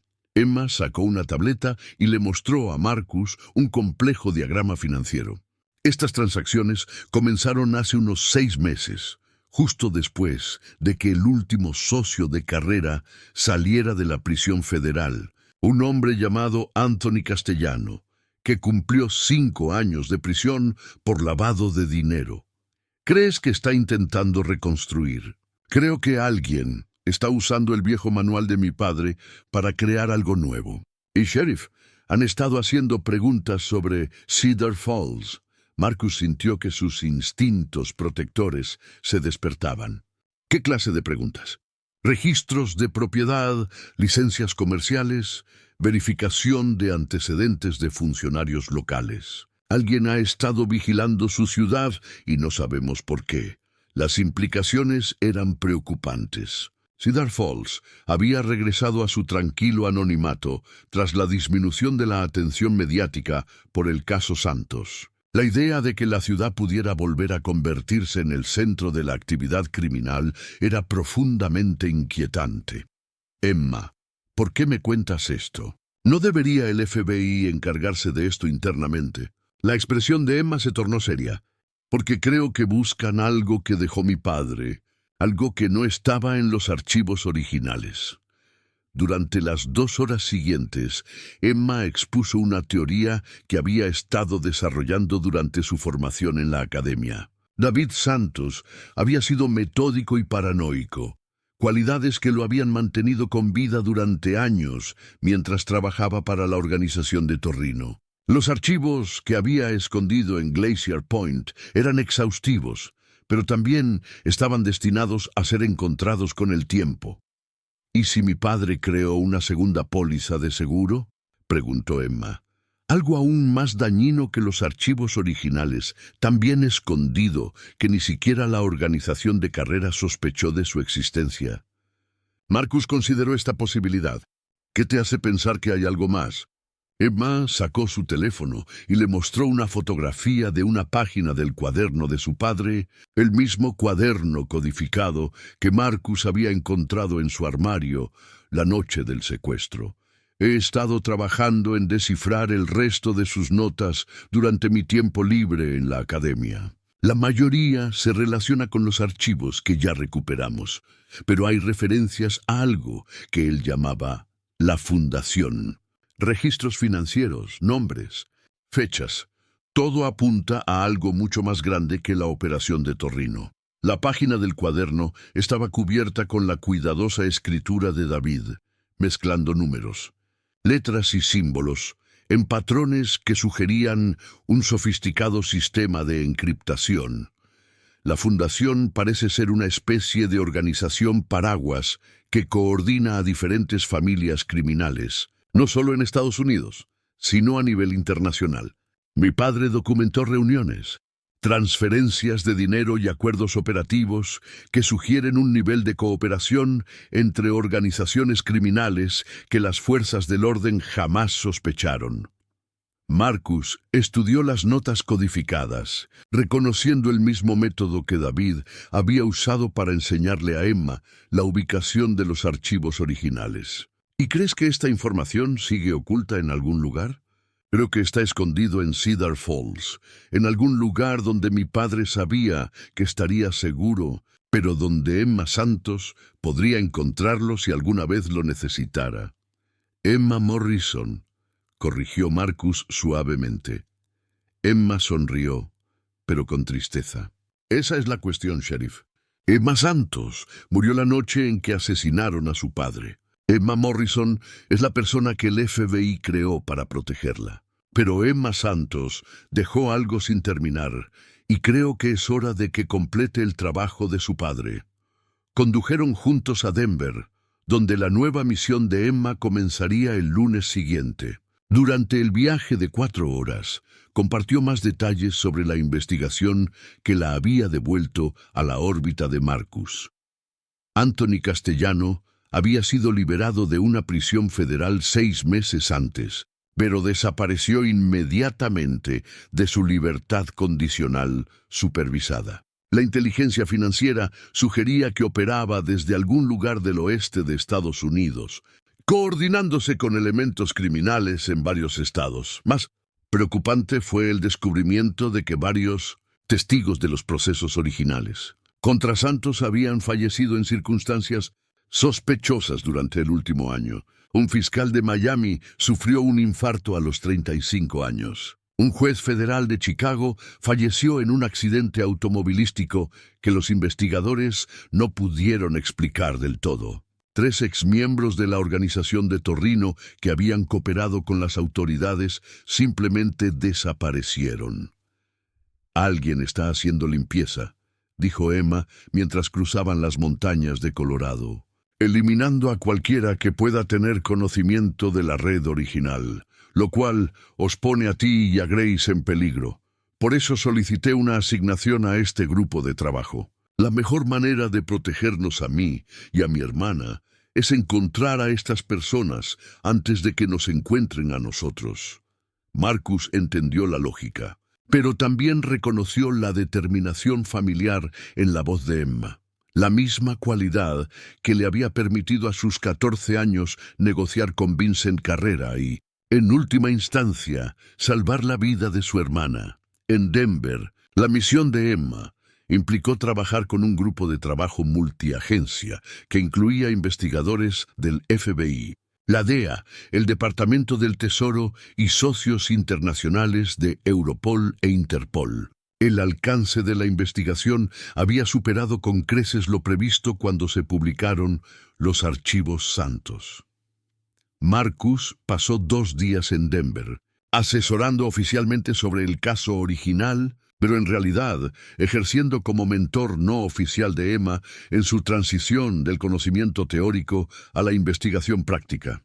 La observó analizar registros financieros con el mismo enfoque sistemático que había empleado su padre y vio cómo su singular experiencia le proporcionaba perspectivas que los agentes experimentados habían pasado por alto. En su último día en Denver, Emma llevó a Marcus a un pequeño café cerca del edificio federal, donde se encontraba la sede de su equipo de trabajo. Mientras tomaban un café, le contó la verdadera razón por la que lo había invitado a su graduación. «Sheriff, necesito regresar a Cedar Falls». Marcus esperaba esta petición, pero oírla lo incomodaba. «Ma, si la gente de Castellano está vigilando el pueblo, entonces buscan lo mismo que yo. La diferencia es que tengo ventajas que ellos no tienen. Sé cómo pensaba mi padre, entiendo sus sistemas de codificación y tengo a alguien en Cedar Falls en quien confío plenamente. ¿Qué crees exactamente que tu padre escondió allí?» Emma sacó una carpeta manila con fotocopias de páginas adicionales del cuaderno de David. Pruebas de la fundación, registros financieros, interceptaciones de comunicaciones, notas de reuniones que documentan la coordinación entre organizaciones criminales en 3 continentes. Información que podría desmantelar redes que valen miles de millones de dólares. Marcus estudió las notas codificadas, reconociendo lugares en Cedar Falls que David conocía bien: la biblioteca municipal, el antiguo museo minero, la escuela primaria donde Emma y Grace habían asistido a clases. Usaba lugares conocidos como puntos de referencia, explicó Emma. Lugares que serían significativos para mí, pero que no llamarían la atención de nadie más. Creo que escondió pruebas físicas, documentos, discos duros, fotografías, en varios lugares de la ciudad, con pistas que me permitirían encontrarlas si fuera necesario. ¿Por qué no incluyó simplemente esta información con los archivos originales? Porque los archivos originales tenían como objetivo desmantelar la organización de Torrino. Esta información trata de algo mucho más grande. La fundación involucra a personas de las más altas esferas del gobierno, las empresas y las fuerzas del orden. Su divulgación podría desencadenar investigaciones que tardarían décadas en completarse. Marcus comprendió la magnitud de lo que Emma proponía. Hablas de combatir no solo el crimen organizado, sino también la corrupción sistémica. Hablo de terminar lo que mi padre empezó. Documentó estos crímenes porque creía que alguien debía rendir cuentas. Su muerte le impidió ver que esa responsabilidad se hiciera realidad. La voz de Emma transmitía una convicción que le recordó poderosamente a Marcus la determinación de su padre en esos momentos finales. en el lugar del accidente. Sheriff, no puedo hacer esto solo. Necesito a alguien en quien confíe, alguien que conozca el pueblo y a su gente, alguien que pueda ayudarme a guiar la investigación sin llamar la atención de las personas equivocadas. Marcus observó a esta joven que había pasado de ser una niña asustadiza a una agente federal, guiada por principios que su padre habría reconocido. Pensó en la promesa que había hecho en la carretera 89 5 años antes, y comprendió que cumplirla podría requerir un nuevo acto de fe. Cuando empezamos, 3 semanas después, la agente especial Emma Morrison regresó a Cedar Falls por primera vez desde que se incorporó al programa de protección de testigos. Viajó con poca cobertura, llevando a cabo oficialmente una investigación rutinaria de seguimiento sobre posibles delitos financieros relacionados con el caso original de Santos. Marcus la recibió en el pequeño aeropuerto regional y la llevó a recorrer un pueblo que parecía sorprendentemente igual al de sus recuerdos. Las mismas calles arboladas, las mismas montañas a lo lejos, la misma sensación de tranquilo aislamiento que había atraído a su padre años atrás. Pero Emma era diferente ahora. Veía el pueblo con los ojos de una investigadora experta, identificando oportunidades de vigilancia, rutas de escape y posibles escondites que ella, a sus 14 años, jamás había notado. ¿Por dónde quieres empezar?, preguntó Marcus mientras pasaban por la casa de Elm Street, donde Emma y Grace habían vivido con su padre. Emma observó la modesta casa de 2 plantas, ahora ocupada por una familia con niños pequeños.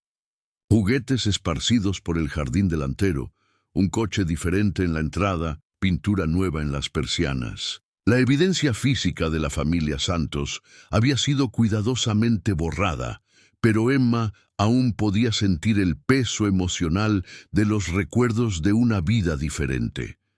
La biblioteca, dijo finalmente. Mi padre nos llevaba allí todos los sábados por la mañana. Decía que los libros eran los maestros más confiables y que los bibliotecarios eran los mejores guardianes de los secretos. La Biblioteca Pública de Cedar Falls ocupaba un edificio centenario en el centro de la ciudad.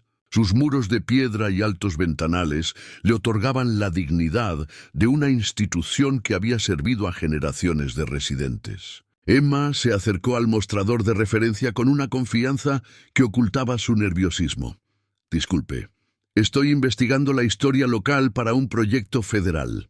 Me interesan especialmente los registros de hace unos 5 años, de la época en que la familia Santos vivió en el pueblo. La bibliotecaria, una mujer de unos 60 años, canosa y de mirada amable, observó a Emma con atención. ¿Sabes? Me recuerdas a una joven que solía venir aquí con su padre. Pasaban horas en la sección de historia local, siempre hojeando periódicos viejos y archivos municipales. Emma sintió que se le aceleraba el pulso. ¿Recuerdas qué estaban investigando? Historia de la minería, principalmente. La niña estaba haciendo un proyecto escolar sobre las antiguas minas de oro, y su padre la ayudaba a investigar a las familias que trabajaban en las minas en la década de 1920. Emma intercambió una mirada con Marcus. El interés de David por la historia de la minería no se debía a su ayuda con un proyecto escolar, sino a encontrar lugares seguros donde se pudiera ocultar información importante. ¿Esos registros aún estarían disponibles? La bibliotecaria los condujo a un archivo en el sótano, lleno de cajas de documentos históricos, fotografías y mapas que datan de la fundación de Cedar Falls en 1887. Entre los registros mineros, Emma encontró lo que buscaba: un mapa dibujado a mano de los pozos de la mina y los límites de las concesiones, con varias ubicaciones marcadas con la cuidadosa letra de David. Una marca en particular le llamó la atención. Una anotación cerca de la antigua mina Murphy, a unas 2 millas de la ciudad, que decía: ES, piedra fundacional, recuerde nuestras búsquedas de tesoros, Emma Santos. Fundación. La misma terminología del cuaderno codificado de David, sheriff, dijo Emma en voz baja. Creo que acabamos de encontrar nuestro próximo destino. Mientras se preparaban para salir de la biblioteca, el anciano bibliotecario se acercó a Emma una vez más. ¿Sabes, querida, a esa jovencita que mencioné? Tenía un padre que la quería mucho. Se nota en cómo trabajaban juntos, en la paciencia que él tenía cuando ella no entendía algo. Siempre tuve la esperanza de que encontraran lo que buscaban. Los ojos de Emma se llenaron de lágrimas por primera vez. Desde su regreso a Cedar Falls, creo que sí. Y creo que dejaron algo para que alguien más lo encontrara. La mina Murphy llevaba más de 60 años abandonada, con la entrada sellada con barreras de hormigón y acero que advertían de las condiciones peligrosas en el interior. Pero Emma y Marcus no estaban interesados en entrar en la mina. Según el mapa de David, lo que buscaban estaba escondido cerca de los cimientos de la antigua oficina minera, una estructura que se había derrumbado décadas atrás. Utilizando detectores de metales prestados por el departamento del sheriff, buscaron en el área alrededor de las ruinas hasta que el detector de Emma comenzó a señalar de manera constante cerca de una pila de piedras desgastada que alguna vez habían sostenido las paredes de la oficina de minería. Enterrado 45 centímetros bajo la superficie, envuelto en múltiples capas de material impermeable, encontraron el último regalo de David Santos a su hija, un archivo completo de documentos, fotografías, unidades de computadora e interceptaciones de comunicación que revelaban el alcance y la estructura de la fundación. Emma se sentó en la tierra junto a la excavación, examinando cuidadosamente los documentos que su padre había arriesgado todo por preservar. Registros bancarios que mostraban la coordinación entre familias criminales de Nueva York, Los Ángeles, Miami y Chicago. Registros de comunicación que detallaban reuniones entre líderes criminales y funcionarios corruptos en Washington, D.C., estados financieros que documentaban operaciones de lavado de dinero que movían miles de millones de dólares al año a través de negocios legítimos y contratos gubernamentales. Sheriff, dijo Emma con voz llena de asombro y determinación, esto no es solo una prueba del crimen organizado. Es la prueba de una economía sumergida que opera en paralelo a las estructuras legítimas del gobierno y los negocios. Marcus miró por encima del hombro las fotografías que mostraban.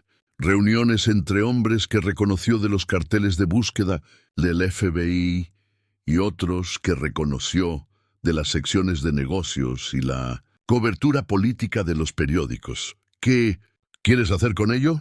Emma reempaquetó cuidadosamente los documentos y las unidades, asegurándose de que sobrevivieran al transporte a la sede del FBI en Denver.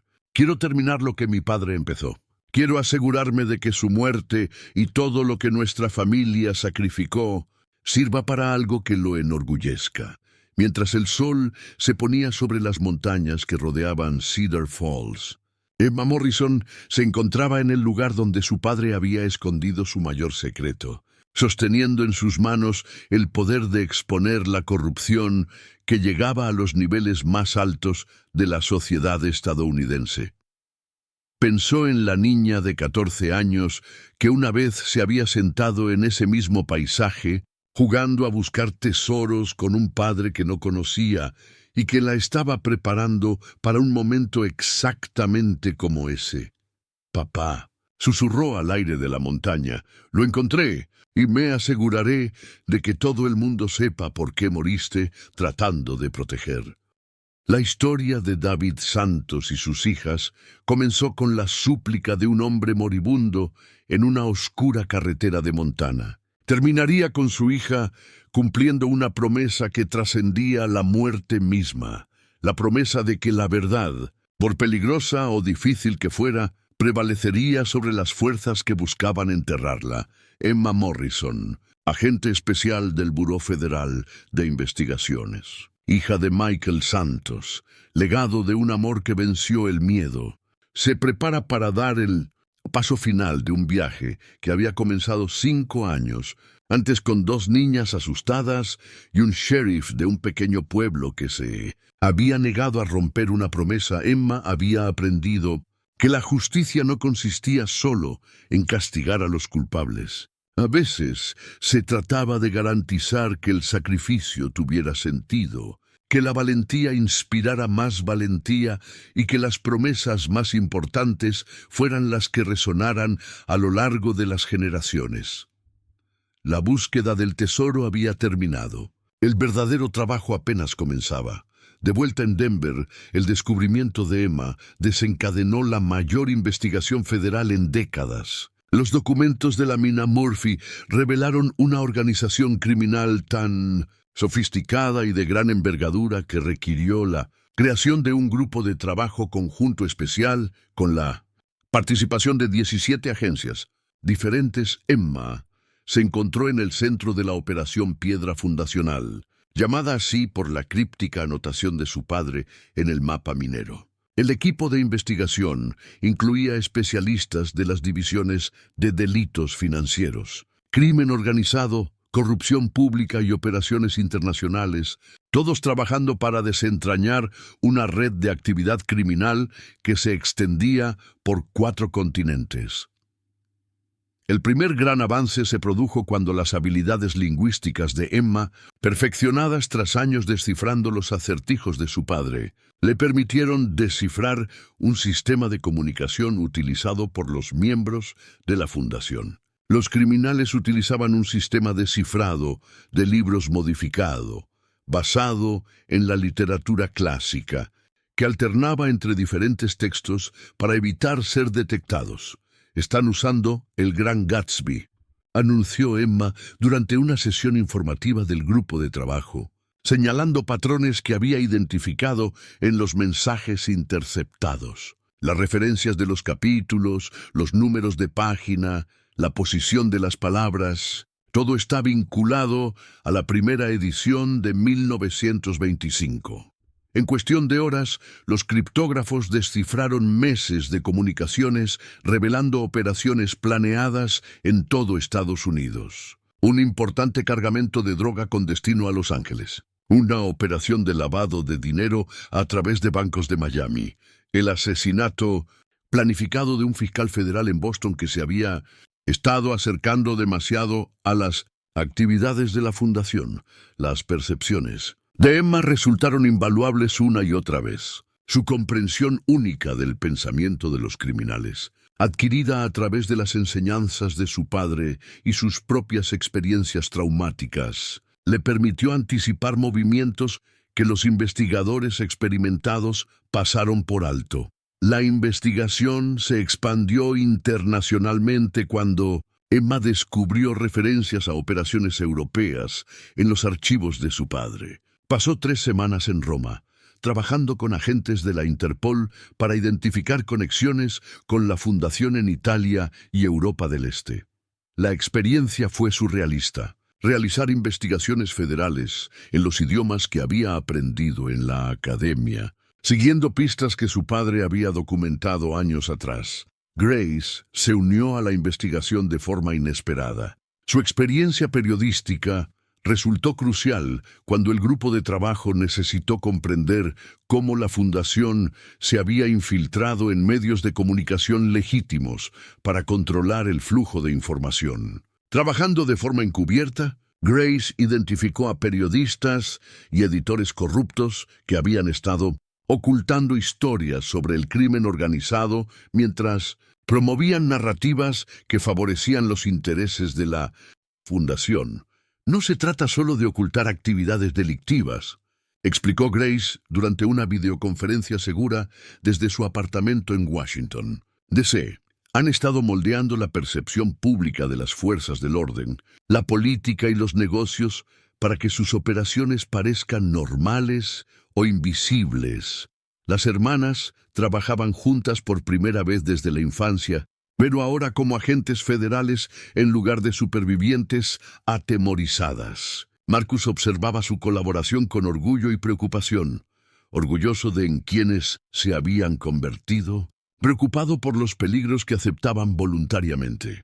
Los primeros arrestos importantes comenzaron 6 meses después del descubrimiento de Emma en la mina Murphy. Redadas coordinadas en 12 ciudades resultaron en la captura de 43 miembros de la fundación, incluyendo a varias personas que habían sido consideradas pilares intocables de sus comunidades. Un juez federal de Nueva York fue arrestado por aceptar sobornos para modificar sentencias en casos de crimen organizado. Un comisionado de policía de Detroit fue acusado de proporcionar información a agentes de la fundación. 3 senadores estadounidenses fueron investigados por aceptar contribuciones de campaña de empresas fantasma de la Fundación, pero el mayor impacto llegó cuando los investigadores descubrieron que Vincent Carrera, el hombre que había secuestrado a Emma y Grace 5 años antes, había estado trabajando para la fundación todo el tiempo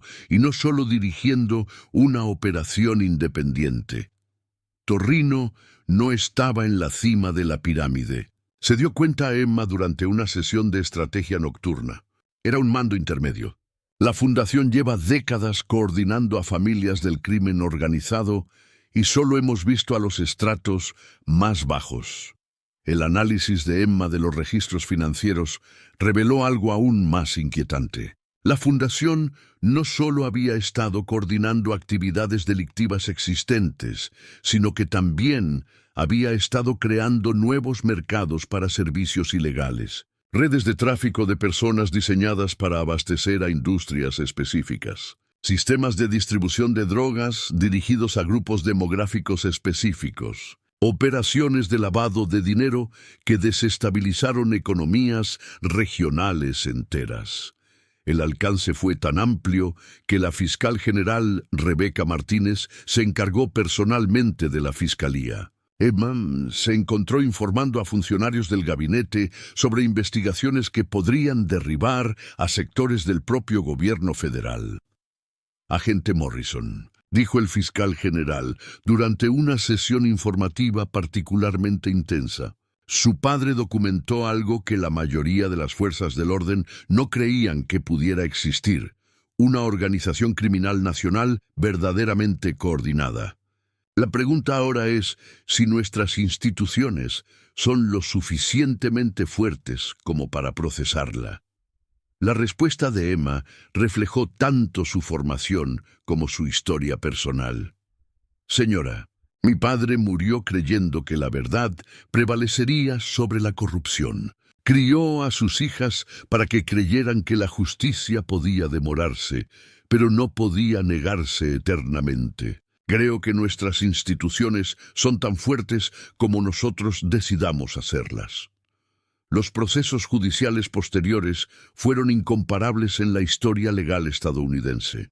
Las leyes RICO, diseñadas para las familias tradicionales del crimen organizado, se ampliaron para abordar la estructura corporativa de la fundación. Se invocaron tratados internacionales para coordinar los procesos judiciales en varios países. Los programas de protección de testigos se ampliaron para dar cabida a los cientos de personas que aportaron información una vez que el poder de la fundación comenzó a desmoronarse. Emma testificó en más de 30 juicios diferentes, y su serenidad y profundo conocimiento la convirtieron en una de las testigos más eficaces del gobierno. Los abogados defensores intentaron desacreditar su testimonio, destacando su traumática infancia. Pero Emma aprovechó sus ataques para explicar cómo su experiencia personal la había motivado a dedicarse profesionalmente. Señoría, dijo durante un contrainterrogatorio particularmente agresivo, la defensa sugiere que mis antecedentes me hacen parcial contra el crimen organizado. Sostengo que cualquiera que haya presenciado lo que estas organizaciones hacen a familias inocentes tendría prejuicios contra ellas. La pregunta es si ese prejuicio interfiere con mi capacidad para analizar las pruebas objetivamente, y creo que mi trayectoria habla por sí sola. El periodismo de Grace resultó igualmente importante en la fase pública de la investigación. Sus artículos para el Washington Post ganaron un premio Pulitzer por su exhaustiva cobertura de la corrupción gubernamental revelada a través de la investigación de la Fundación. Más importante aún, sus reportajes ayudaron a mantener el apoyo público a los procesos judiciales que algunos políticos querían ver desaparecer discretamente. Marcus participó activamente en la investigación, actuando como consultor en asuntos de seguridad rural y aportando información sobre cómo la Fundación había operado en pequeñas comunidades. Su perspectiva resultó valiosa para comprender cómo las organizaciones criminales se habían infiltrado en instituciones locales que la mayoría de los investigadores federales desconocían por completo. La investigación reveló que David Santos había elegido Cedar Falls específicamente porque la Fundación no tenía una presencia significativa en la zona. Su investigación la identificó como una de las pocas comunidades de Montana donde los funcionarios locales no se dejaban corromper ni intimidar fácilmente. «Tu padre era más inteligente de lo que pensábamos», le dijo Marcus a Emma durante una de sus entrevistas habituales. No solo se escondió de sus enemigos, sino que encontró el único lugar donde sus enemigos no podían seguirlo fácilmente. La fase final de la Operación Piedra Fundamental tuvo lugar 3 años después del descubrimiento de Emma en la mina Murphy. Para entonces, la investigación había dado como resultado más de 200 arrestos, la incautación de más de $2.000 millones en activos y el desmantelamiento de redes criminales en 17 países. Emma había sido ascendida a agente especial supervisora, liderando un grupo de trabajo permanente dedicado a investigar la evolución del crimen organizado hacia estructuras corporativas. Grace se había convertido en una periodista de investigación senior, especializada en corrupción gubernamental, y su libro sobre la investigación de la Fundación se convirtió en un éxito de ventas. Marcus se jubiló del departamento del sheriff de Cedar Falls, no sin antes establecer un programa de capacitación que ayudaba a las agencias policiales rurales a identificar indicios de infiltración del crimen organizado. Su experiencia adquirida a través del caso Santos se convirtió en un modelo para los departamentos de policía de pequeñas localidades del oeste de Estados Unidos. En el 5º aniversario de la muerte de David Santos, Emma y Grace regresaron juntas a Cedar Falls por primera vez desde que se acogieron al programa de protección de testigos. Visitaron la tumba de su padre en el cementerio del pueblo, donde una sencilla lápida llevaba su nombre real y las fechas de nacimiento y muerte.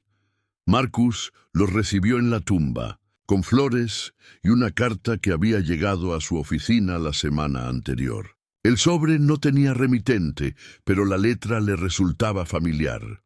«Recibí esto de alguien que dice ser el hermano de David», dijo Marcus. «Dice que ha estado siguiendo la investigación de la Fundación en las noticias y que quería saber si las hijas de David estaban a salvo».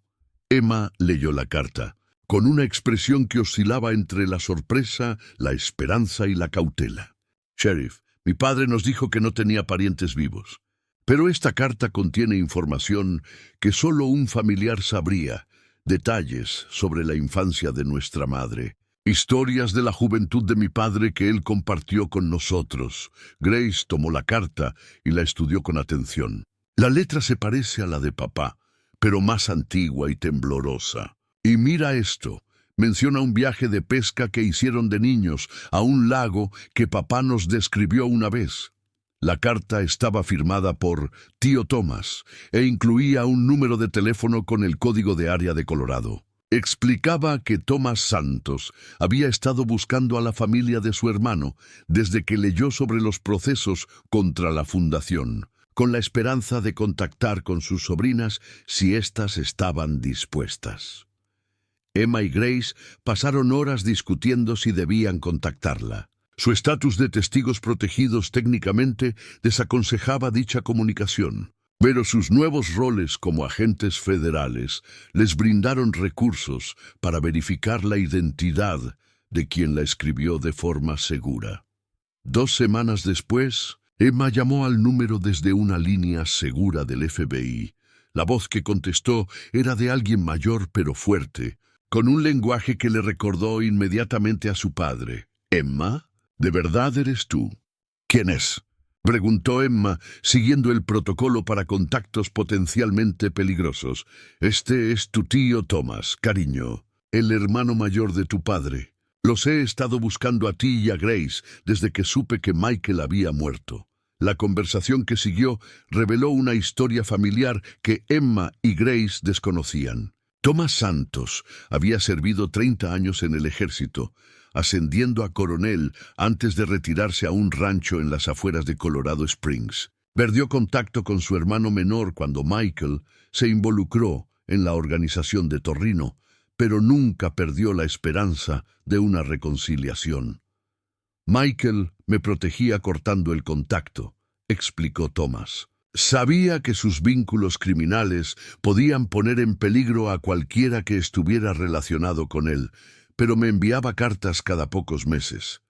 Siempre desde diferentes lugares, haciéndome saber que ustedes, chicas, estaban a salvo y felices». Thomas tenía cajas de fotografías y documentos familiares que contaban la historia de la vida de David Santos antes de involucrarse en el crimen organizado. Fotos de 2 jóvenes pescando y acampando en las montañas de Colorado. Expedientes escolares que mostraban que Michael había sido un estudiante destacado y un atleta talentoso.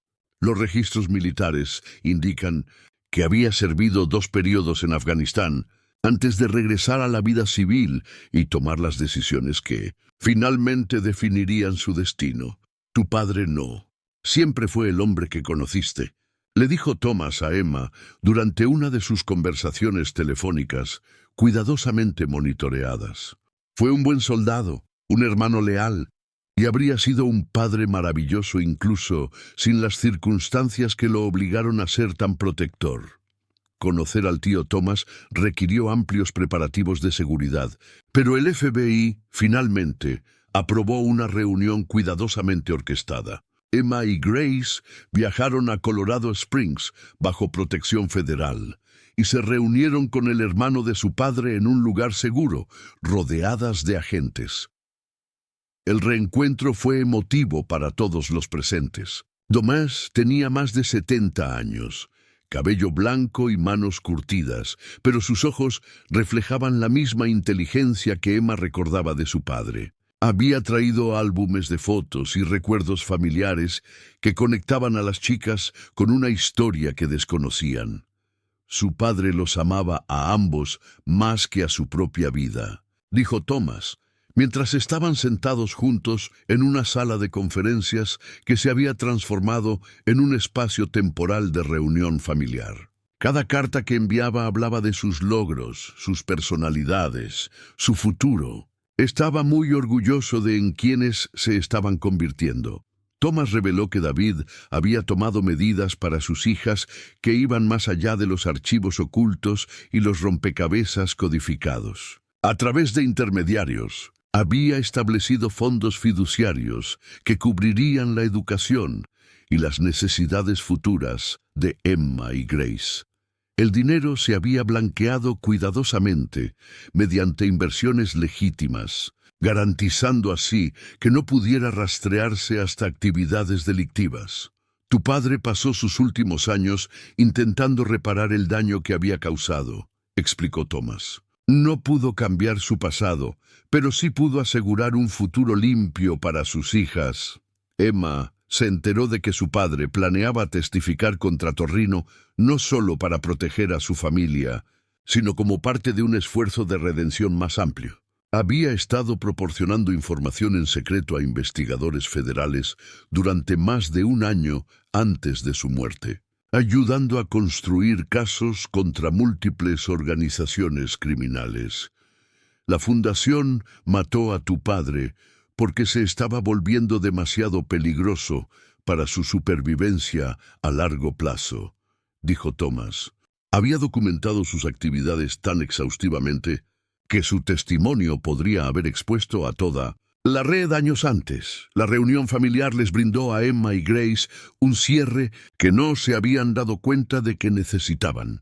Comprender la historia completa de su padre, sus errores, sus intentos de redención, su amor por sus hijas, les permitió integrar sus recuerdos de infancia con su comprensión adulta de sus decisiones.